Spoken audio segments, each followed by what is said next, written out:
बाटैमा तपाईँको चाहिँ ठाउँमा ओह्रालो उकालोहरू छ त्यो पनि तपाईँहरूले विचार गरिदिनुहोस्। एक ठाउँ यहीँनिर भयो, यहाँ पर सगरमाथा क्लब प्राकृतिक अलिक बनाउँछ त्यहाँ पनि विचार गर्नुहोस्। बेन्चको लाइनमा चाहिँ अलिकति न्यारो छ त्यहाँ पनि विचार गर्नुहोस्।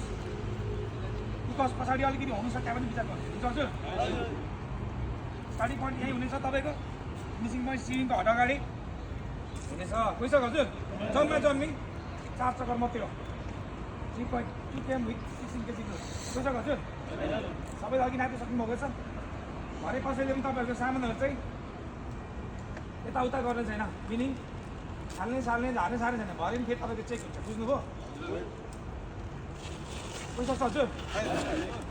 स्ट्रिक्टली प्रोभिडेड कोही पनि पेडिसनमा चाहिँ कुद्ने छैन। पेडिसनमा कुद्ने तपाईँको चाहिँ फ्री।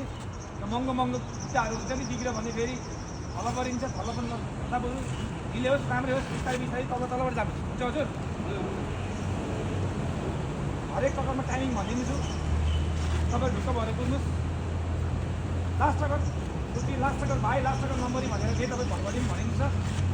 लास्ट चक्कर तपाईँ आउँदाखेरि चाहिँ भरे सिलिङ गर्दाखेरि चाहिँ बिचमा कोन राखेको हुनेछ। त्यो कोनलाई चाहिँ कोनको दाहिनेबाट आइदिनु पर्छ तपाईँ है। आउनुको साथै तपाईँले चाहिँ डिस्क लिन नभुल्नुहोस्। डिस्क लिएर तपाईँको चाहिँ 5 र 20 नम्बर पनि